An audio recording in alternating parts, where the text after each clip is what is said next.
તો કે કોઈ પુરુષની એન્ટ્રી નથી અંદર રાસમાં સિવાય કૃષ્ણ. એક કૃષ્ણ ને એક ગોપી, એક કૃષ્ણ ને એક ગોપી. કૃષ્ણ સિવાય કોઈ પુરુષ આવે નહીં. પણ બોડીગાર્ડ ના જોઈએ તમારે યુપીમાં જવાનું એક તો.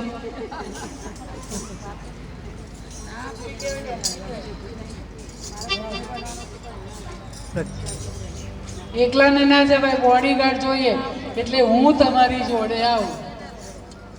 આવી રીતે ના આવાય. તો તમે કહો એમ તો હું સોળે શણગાર સજુ, સાડી પહેરું.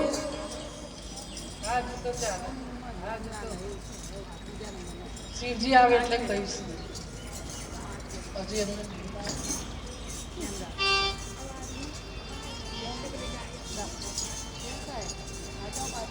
છાના માના સમાધિ બેસી જાઓ. એમને કહ્યું ઘેર આવો તમારી વાત છે. હું આવવાની જ નહીં. 3 દિવસે કિરણબેન ને ઘેર જ રહેવાનું.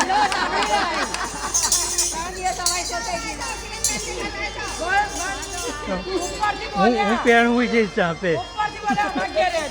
હું જાપે હું છે. પણ હું કશું નહીં બોલું. હું નહીં બોલું કશું. મને લઈ જાય તો શણગાર કરવા પડે. તો તમે જ મને શણગારો. સરસ સાડી પહેરાવો, મોડો મસ્ત વાર્યો, કાને કુંડળ, સરસ હાર પહેરાયા, તૈયાર થયા. આ બધું તો બરાબર. તો પેલો હાપોલિયા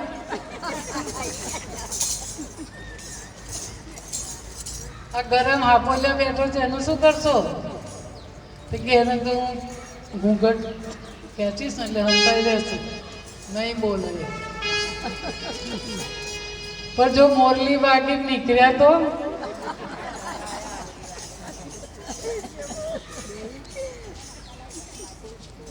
શિવજી કે હાપોલિયાનું સંભાળી લઈશ. હારું, હાપોલિયા બરાબર પેલી ગંગા ઉપર બેઠી છે એની ધારને કેમ નહીં બંધ કરશો?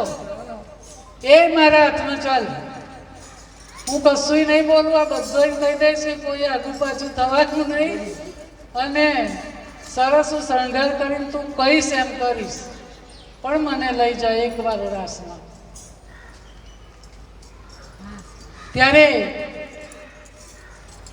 સરસ શિવજી તૈયાર કર્યા. શિવજીને પૂછે કે પણ પછી તમને કોઈ પૂછશે? કારણ કે રોજ અમે જઈએ, અમારા બધી સખીઓ જોઈએ, નવું કોક આવે એટલે પૂછે આ કોણ? તો શું કહું? તો કહેવાનું મારી બેનપણી.